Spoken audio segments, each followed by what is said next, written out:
If you're experiencing excessive looping, and that looping is isolated to a particular needle bar, and you've done your basic troubleshooting, such as making sure that there's proper thread path, proper tension, the bobbin is properly inserted and working correctly, then another thing that you can check is presser foot depth. Follow the steps in this video to check presser foot depth and, if necessary, adjust it. First, make sure the machine is powered on and at the main drive screen. From there, press the main menu button, go to Other, and then Maintenance. Put the machine quote-unquote in gear.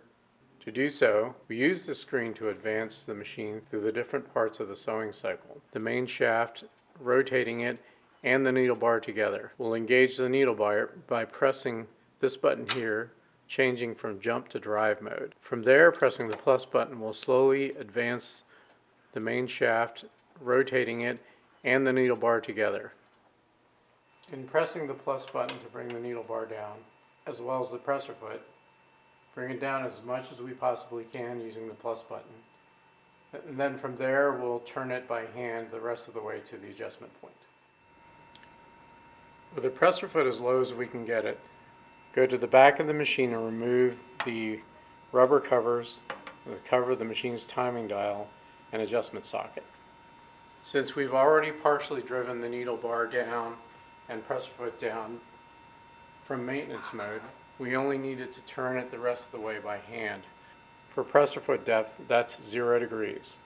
So insert the 3mm hex wrench and turn it in the direction of the shortest distance it takes to turn it to 0 degrees. And bring it so that the 0 degree mark is level with the top of the pointer as you look at it eye level. Making sure the main shaft is stayed at 0 degrees, we can now check the presser foot height. You're checking the bottom of the presser foot and its clearance above the surface of the needle plate. That clearance must be no greater than 1.2 millimeters or slightly less than the thickness of a dime. In fact, if you would like to use it as a measuring gauge, you can place a dime right up on this plate and make sure you cannot fit it between the bottom of the presser foot and the needle plate. If you can, then it's riding too high and it needs to be brought down. If you discover you need to adjust the presser foot height, the adjustment screw can be found in the hole in the lower faceplate just above that needle bar. That screw comes level with the hole when you've brought the needle bar down to the presser foot adjustment height. In that case, we can unloosen the screw, and once loosened, you can adjust the height of the presser foot. For example, you can bring the presser foot down so it's just touching the surface of the needle plate.